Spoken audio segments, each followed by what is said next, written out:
Ya, materi kita hari ini masih tentang gerak lurus, yaitu gerak lurus berubah beraturan. Jadi setelah kita belajar tentang gerak lurus beraturan atau GLB, sekarang kita akan belajar tentang gerak lurus berubah beraturan atau GLBB. Nah, dalam GLBB terbagi menjadi dua, gerak dipercepat atau A lebih besar pada 0, ya, A-nya bernilai positif, atau yang kedua adalah gerak diperlambat, A-nya kurang dari 0 atau A-nya bernilai negatif.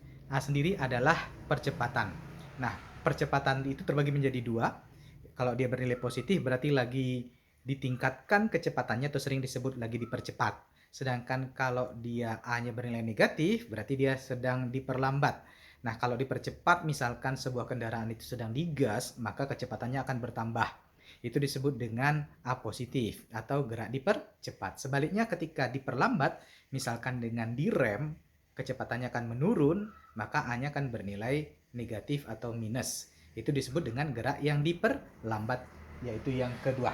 Nah, di dalam rumus GLBB, gerak lurus berubah beraturan, terdapat 3 jenis rumus, yaitu yang pertama, rumusnya adalah VT sama dengan V0 ditambah dengan AT.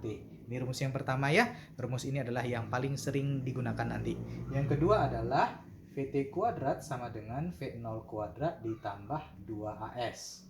Dan yang ketiga, S sama dengan V0T ditambah dengan setengah AT kuadrat. Di mana V0 itu adalah kecepatan mula-mula atau kecepatan awal sebelum digas atau sebelum direm. Kemudian VT adalah kecepatan akhir setelah digas atau setelah direm. A itu adalah percepatan, sebuah nilai ketika dia digas atau direm. Dan T itu time atau disebut dengan waktu. Waktu ketika dia sedang digas, dipercepat, atau direm. Nah, sebagai contoh untuk bisa mengerti rumus ini, nanti dicek di deskripsi soalnya, diketahui V0 sama dengan 8 meter per sekon. Kecepatan awalnya mula-mula dia bergerak dengan kecepatan 8 meter per sekon. Kemudian percepatannya 2 meter per sekon. Dia digas, ya, ditingkatkan kecepatannya dengan nilai percepatan A dari kepanjangan acceleration adalah 2 meter per sekon.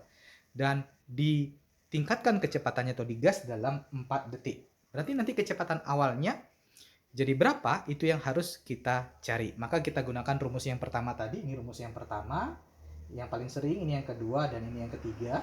Ya, ini adalah rumus yang paling sering keluar ya untuk GLBB, gerak lurus berubah beraturan. Kita akan praktekkan untuk soal ini. Ya, jadi kita masukkan ke dalam rumus VT sama dengan V0 kuadrat. VT sama dengan V0 ditambah dengan AT ya. Jadi kalau dia dipercepat, A-nya positif, di sini akan bernilai positif, di sini juga bernilai positif ya.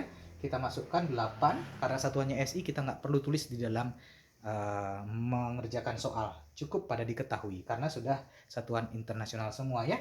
Ditambah AT ditambah 2A-nya dan T-nya 4, sama dengan 8 ditambah dengan 8. Hasilnya adalah 16 meter per sekon. Jangan lupa kecepatan punya satuan SI, meter per sekon. Jadi setelah ditingkatkan 2 meter per sekon kuadrat ya selama 4 sekon, maka kecepatan akhir yang tadinya 8 menjadi 16 meter per sekon. Begitu cara mengerjakan soal-soal sederhana mengenai gerak lurus berubah beraturan.